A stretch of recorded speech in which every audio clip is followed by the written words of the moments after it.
Do you have to be here? Get out. Those words hit me like a slap, sharper than any winter wind I felt. It was Christmas lights on the tree blinking like tiny accusations, and the woman who once curled up beside me at night, who I taught to tie her shoes and kiss scraped knees, turned her back and walked away as if I were a bad dream she had finally woken from. I stood in the doorway with my coat still on, the smell of pine and roast turkey thick in the air, and for a moment the world narrowed to the sound of her heels tapping across the floor, and the beating of my own heart. My name is Eleanor. People call me Nana more often than Eleanor now, though that doesn't make me older in my mind. It simply means my life has been folded into other people's memories. I raised Lily on a farm of stubborn hope and secondhand quilts. I learned to sew not because I loved it at first, but because there was never money for new clothes.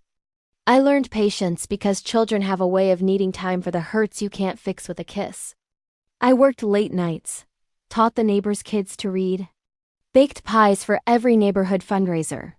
And once, when my hands shook from exhaustion, Lily, no more than a small sunburned toddler, then pressed her little forehead to mine and said, "You're my whole world." I kept that sentence like a talisman through the years. This Christmas, Lily was 32, with shoulders high and a husband named Robert whose smile was measured and smooth. Robert had the hands of a man who dealt in paperwork and numbers, not in hands-on warmth. He wore clothes that cost more than my winter coat, and he had that kind of watch that whispered quiet victories. They lived in a house that had been renovated into tasteful, neutral no-farmhouse quilts. No crooked frames, no mismatched chairs. It was polished, like the part of Lily he'd polished away. I had wrapped a small box, nothing expensive. Only a locket I'd found in an old jewelry box. The one with the carved wooden lid I'd kept since my mother's funeral. The locket had a faded picture of Lily at 5 and me at 33. Hair wild and cheeks sunburned. I tied it with a green ribbon and walked across the cold street.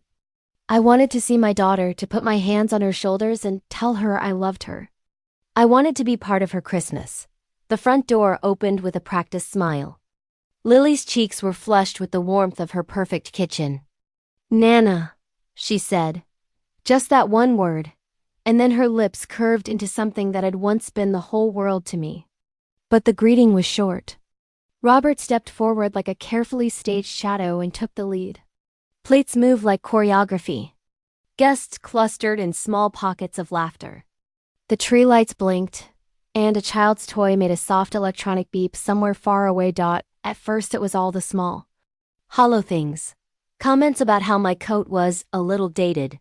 About how I always smelled faintly of the cheap perfume from the dime store. About the way I still used cloth napkins that were wrinkled from being folded and unfolded for decades. I laughed off a few things. Because people say mean things to be funny, or because they forget their manners when wine loosens the air. But then the words started to hurt in the particular way only betrayal can hurt, slow and precise. It was Robert who started, voice soft and with that smug superiority I would come to loathe. "Maybe it's time we help Grandma downsize," he said, loud enough for those nearby to hear. "You know, get her somewhere with round-the-clock care. It's expensive, but we can handle it. Right, Lily?" He glanced at her like a man confirming he had bought a piece of furniture and was pleased with the match. Laughter fluttered like fake snow over the table. Faces turned toward me, sympathetic, curious, entertained. Lily's mouth pressed into a thin line. She didn't meet my eyes. Her fingers toyed with the napkin, twisting it into a neat square the way someone rearranges their thoughts when they are too ashamed to speak. "Mom, we can help you," she managed finally, as if she were reciting a speech given by someone who had practiced being kind in front of a mirror. The room hummed with the polite approval of people who believed they were doing the right thing by offering help that felt like a quiet exile. I felt the air leave my chest. "Mom?" someone else asked, and the name landed like a ship's anchor. So this was the plan: remove me gently, like a broken kettle from a counter. I tried to steady myself, to find a voice that matched the years I had tucked into my bones. "I've raised you, Lily. I've paid for your first piano, your college books. We had a roof because I kept the roof over our heads." My words came out then.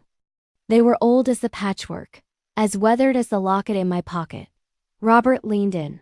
The kind of lean that says you know more than another person, the kind that makes air claustrophobic. We just want what's best, Eleanor, he said. We can manage your finances so you're not taken advantage of. He smiled then, small and victorious. And in that smile I saw calculations I didn't understand, accounts, signatures, transfers. I felt the locket in my pocket grow heavier. They said it was like charity, but it smelled like exile. They were talking about control. They whispered words like estate, assisted living, consolidate accounts. They talked as if I were fragile china to be packed and placed on a shelf. I remember the sound of my napkin crumpling in my fist like an unmade promise. Someone laughed behind me, and I thought of the first time Lily clung to my neck and promised she'd always be there. I left before the dessert course. I left because I could not look at Lily and see the woman who had learned to tie her shoes in my kitchen. I could not sit through their polite analyses of my life. I walked out to the car in the raw cold and sat for a long while, hands clasped tight on the steering wheel, the locket pressing into my palm. The street smelled of wood smoke and the low metallic tang of frost. I parked at the little park and watched couples pass, wrapped in scarves and oblivion. The city kept its merry clatter. My world had shrunk to the ribs of that small wooden box in my coat, to the way my fingers traced the worn edge of the locket. I did not call anyone. I did not go back. I went home and opened the old metal box where I kept the documents nobody ever wanted to look at until they mattered. I had tucked away years of bills and policies and a will, things you prepare for if you are stubborn, enough to plan for a tomorrow no one else seems to want you to have. My will still listed Lily as the sole beneficiary, a choice I had made with the soft certainty of a woman who hoped love would outlast mistakes. But now the words on the paper felt like a question mark. That night I slept on the sofa. The house hummed with the echo of the tree in the living room, its lights a distant constellation. I woke before dawn, the house cold as an unspoken accusation. My coffee was too hot and burned my tongue. I sat at the little kitchen table and made a decision. I would not beg. I would not grovel. I would not be moved like furniture.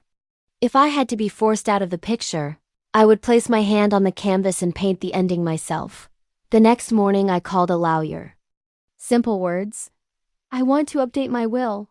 He asked what changes I wanted. I breathed out steady, careful sentences. I told him I had an old friend, Marjorie, who had been there through the bad stitches and better harvests, who had lent me a shoulder when Lily's father left. I told him of a charity that taught kids to read the books they needed to stock their shelves. I told him I wanted to make sure my savings went to people who would use it for laughter and learning, not to polished hands that smooth wrinkles with money. I redirected accounts. I signed documents in a room full of afternoon light that felt like forgiveness and justice braided together.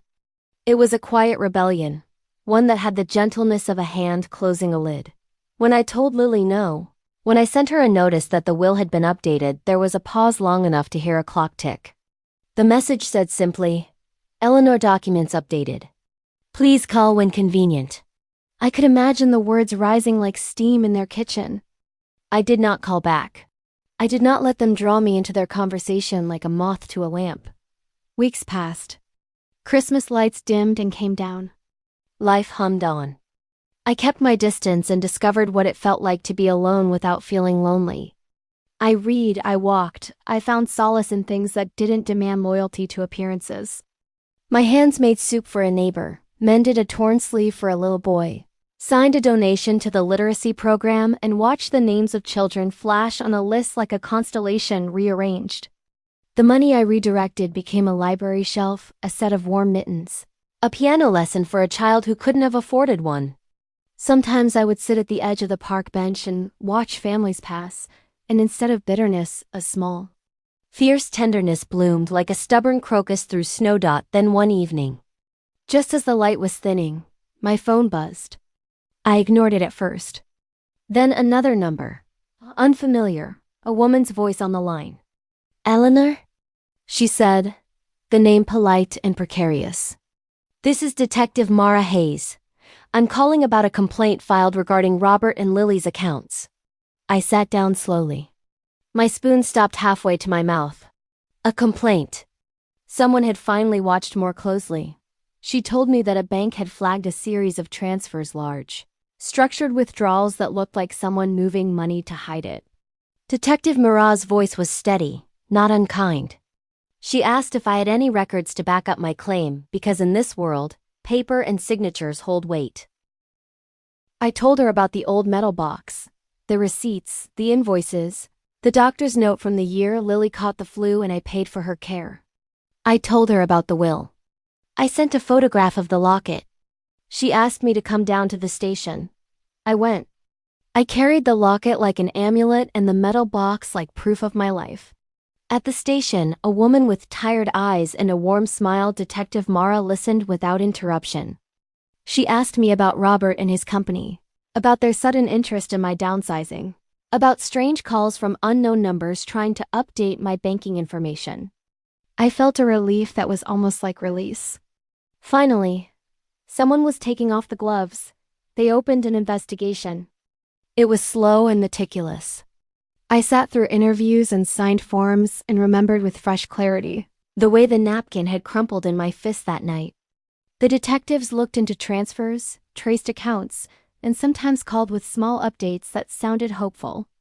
They found emails cleverly written, coded in concern that suggested Robert had maneuvered a way to gain access to my accounts under the pretense of management.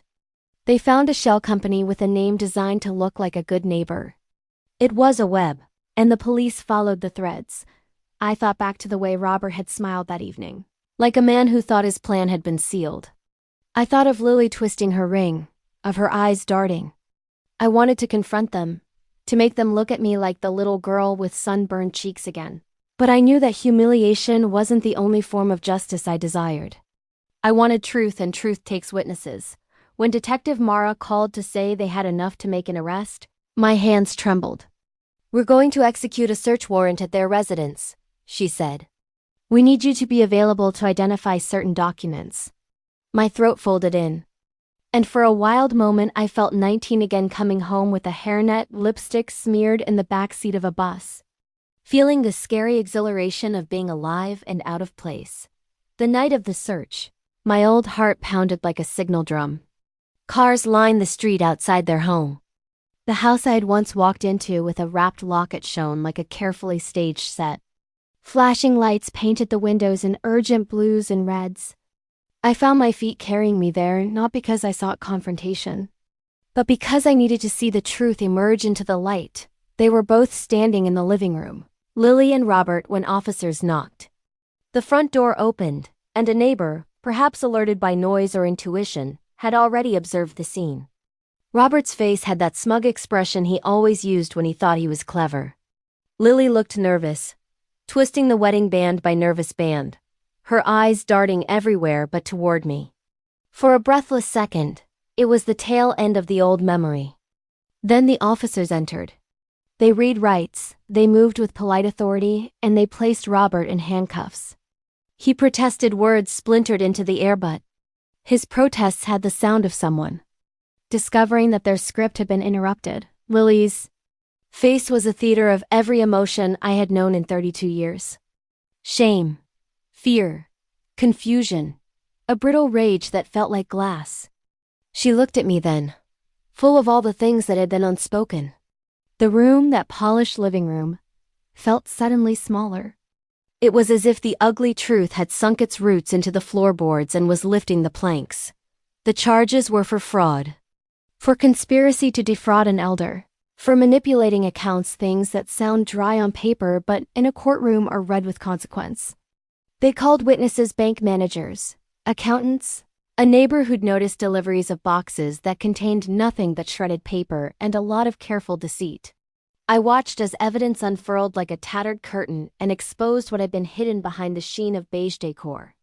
When Lily was asked to explain, her voice broke. She tried to say she didn't understand, that Robert had told her it was for investments, that she had trusted him.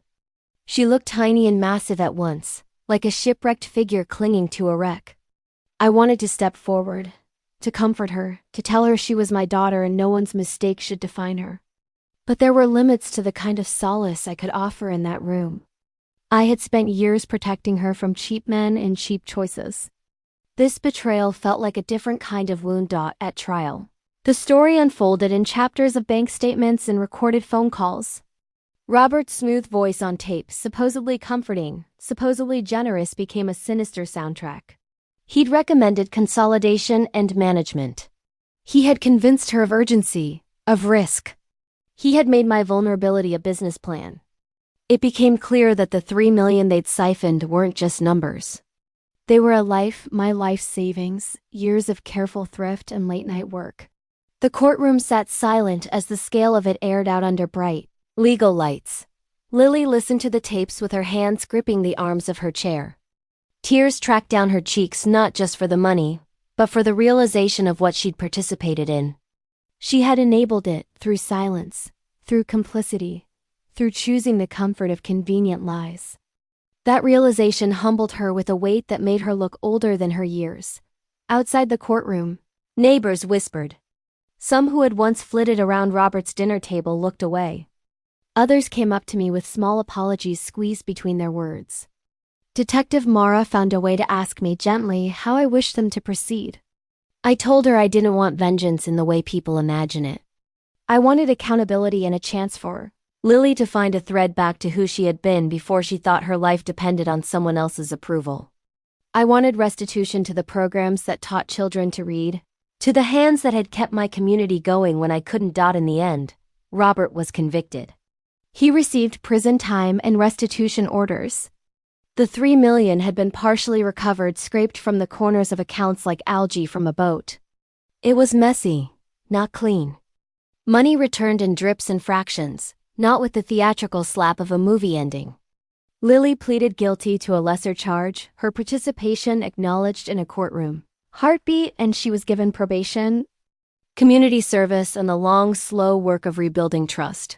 When the sentence was read, something in Lily collapsed and then slowly reassembled into a woman with the shards of shame sewn carefully into the seams she wore. She came to me months later with work gloves in her hands holding, of all things, a stack of donated books for the literacy program I had supported. "I don't deserve you," she said, and I could see the truth in her eyes, the ache that comes from finally facing oneself. I reached for her hands. They were warm and calloused from the labor that had nothing to do with counting money. We argued, then talked, then cried. She stayed at my house a few nights, not because I forced it, but because something in her needed to remember the small rituals that made a family human.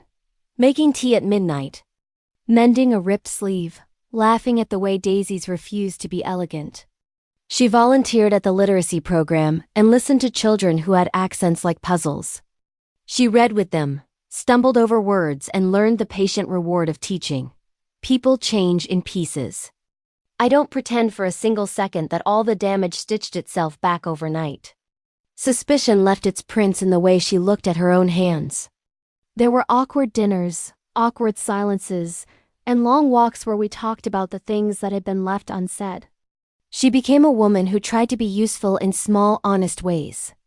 I forgave her because forgiveness is a kind of freedom, one that lightens the heart more than it lightens the memory of what was done. And me? I stayed stubbornly myself. I kept my metal box, but the documents inside felt less like armor and more like testament. I still leave books on park benches and bake pies for potlucks. I still teach neighbor kids to read, and those children's laughter fill rooms in a way no amount of money ever could. The last time I saw Robert, he was escorted into a visiting room, eyes hollow but human. He asked for words. I told him the truth, a simple, steady thing. "You stole more than money," I said. "You stole trust. You took small memories and tried to sell them back for profit." He didn't respond much, except to whisper an apology that sounded like paper sliding across a table. Lily and I have rebuilt a cautious, careful bridge. It's not polished, and it creaks sometimes. But on quiet afternoons, we sit together with our hands full of old recipes and new stories. And we pray, if that's your thing, for the mercy to keep trying. People ask if I regret my choices in the end. I say I regret nothing that taught me how to love better. I regret the betrayal, yes, but not the hope I gave. There are nights when I still wake to the memory of her heels clicking away, And the locket in my hand feels heavy with both grief and gratitude. If you ask me what the hardest part was, I'll tell you this. The hardest part was realizing that love isn't always protection.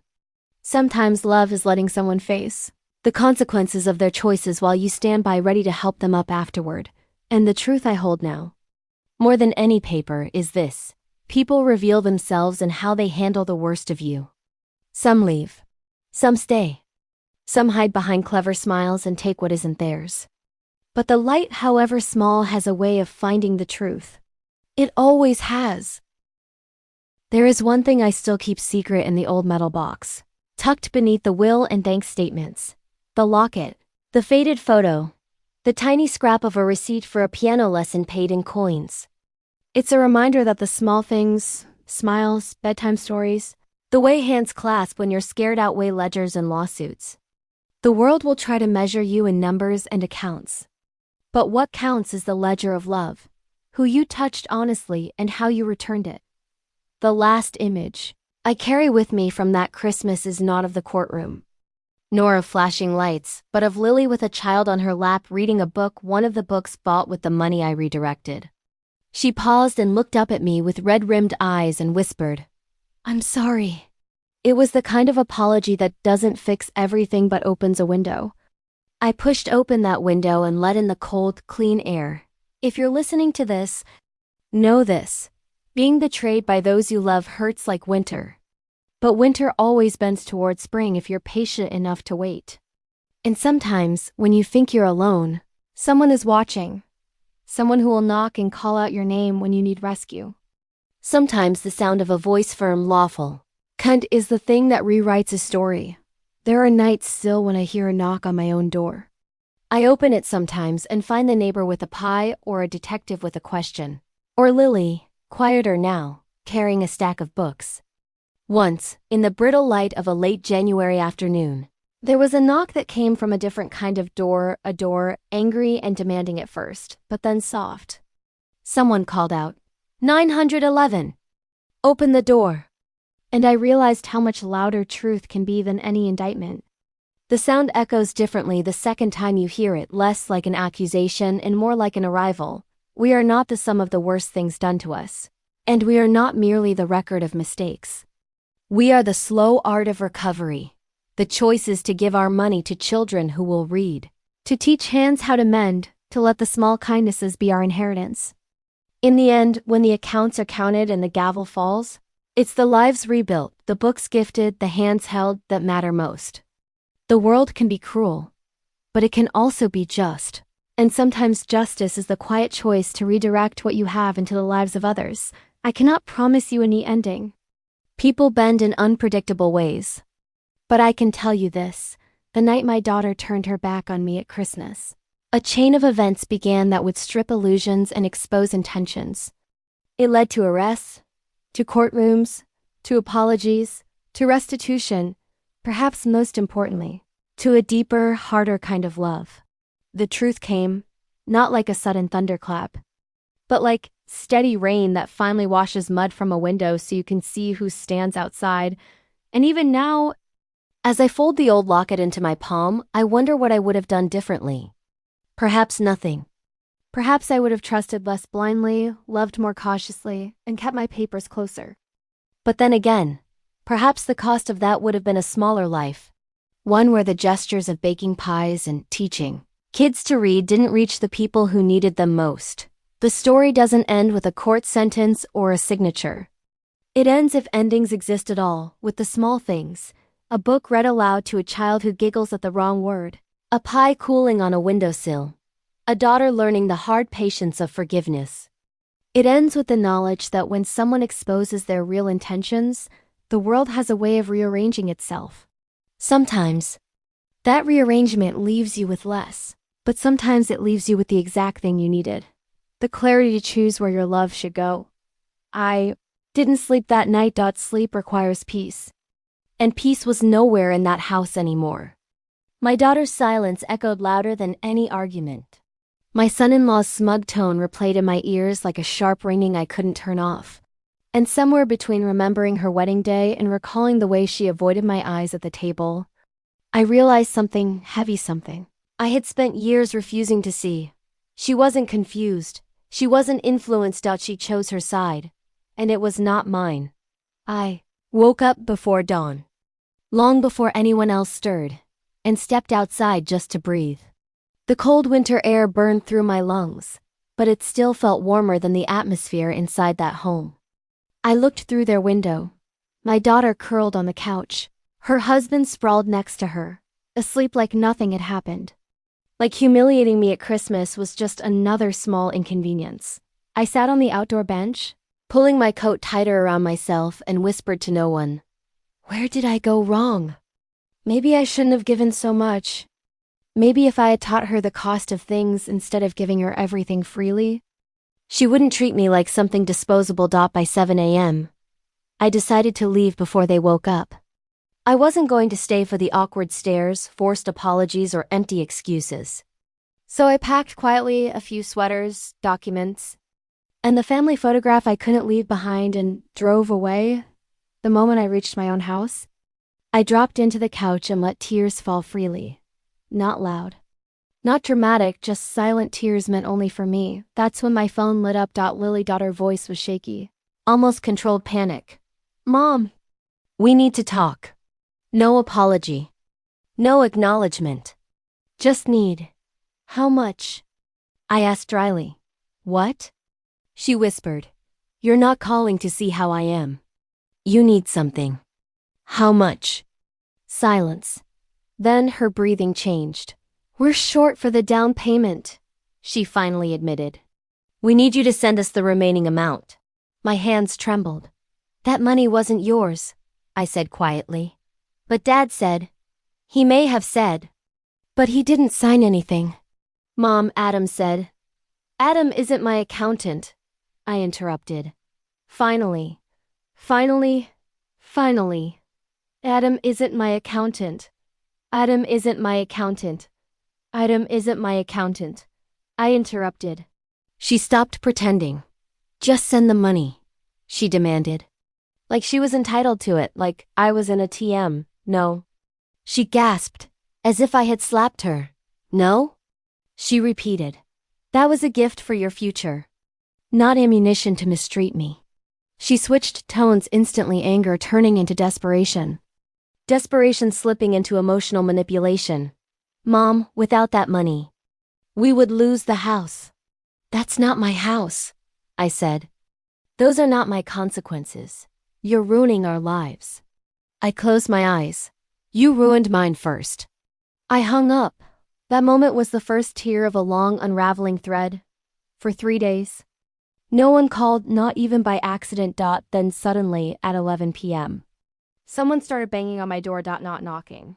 Bang. When I opened it, Lily stood there, eyes swollen, makeup smudged. Hair a mess. Mom, she whispered. He wasn't who I thought he was. Her voice cracked. He only married me because he thought I'd inherit everything. I stared at her, and when he realized I wasn't getting it, she swallowed. He told me he regrets marrying me because I brought nothing into this house. I stepped aside, not because she deserved it, but because daughters, even the broken ones, are still made from your heart. She curled up on my couch like she did when she was 7 and terrified of thunderstorms. He doesn't want me anymore, she whispered. No, I corrected gently. He wants your money. She closed her eyes. Then she said something that sliced straight through my chest. And he said you're smart for keeping everything under your name. He told me. You were protecting yourself, not me. She sobbed. He said if you loved me, you'd give me everything now. That sentence unlocked my truth. I did love you, I whispered. That's why I didn't. She stared at me. That was the first time she ever understood. Sometimes love means giving. Sometimes love means protecting. But sometimes love means withholding. That night, she slept at my place. Just before dawn, I heard her whispering into her phone. I don't have access to anything, she kept saying. No, she didn't transfer it. I don't know how to condense. Her. My body froze. She wasn't here because she regretted hurting me. She wasn't here because she truly chose me. She was here because she needed leverage. When she saw me standing behind her, she panicked. Mom, it isn't what you think. It is exactly what I think. I walked past her. I didn't yell. I didn't cry. I didn't argue. Instead, I opened the drawer, took out one envelope, and handed it to her. The original will. She stared at it like it was on fire. I protected you, I said. I built something so you would never struggle in life. But if you cannot protect my dignity, then you are not ready to inherit anything from me. Tears spilled down her face. Mom, please. You call me when you love me for me. Not when you need something from me. And I opened the door. This house stays open for you. When you grow. Not when you want. She stood there for a long time. Then she walked away. No promises. No apologies. Just distance. A week passed. No calls. I learned to cook smaller meals. Turned on fewer lights. Sat with myself more. Then one Sunday afternoon, the doorbell rang. Lily stood there alone, hair tied, face clean, eyes honest. I left him, she whispered. For me, not for you. I realized every time I loved someone, I needed something in return. You taught me love doesn't have a price tag. She took a deep breath. And if earning your trust takes time, I'll wait. She handed me the envelope back. I want a relationship, not an inheritance. I hugged her then. Not because everything was healed. But because healing had finally begun. Later, when she moved into a small apartment and worked extra shifts and stopped depending on shortcuts, life reshaped her. She invited me over one night, just soup and bread. No expensive plates. No luxury dining table. Just laughter. You know, she smiled, I thought losing what I expected would ruin me. But it saved me. And somewhere between washing dishes and talking about childhood memories, she said something soft. Mom, thank you for walking away when you did. That was the moment everything changed. That day. Her world didn't collapse. It was rebuilt. And mine did. Sometimes love hurts. Sometimes distance. ENDS. Sometimes losing someone reveals who they really are. And sometimes not giving them everything is what ends up saving them. Because giving can create dependency. But boundaries create dignity. And I finally learned, love without respect is not love. I didn't lose a daughter that Christmas. I got her back. Just later. And not because she needed me, but because she chose me. Before you go, if my story touched something inside you, if you've ever been betrayed by the ones you loved, made to feel small in a place you once called home, or walked away so you could finally protect your peace, then please share your story in the comments. Your truth might help someone else find theirs. Don't forget to like this video, subscribe to the channel, and turn on the notifications. Because there are many more real stories, many more hidden truths, and many more journeys from heartbreak to strength still to come. Your support means more than you know, because every view, every comment is a reminder that no one has to walk through pain alone.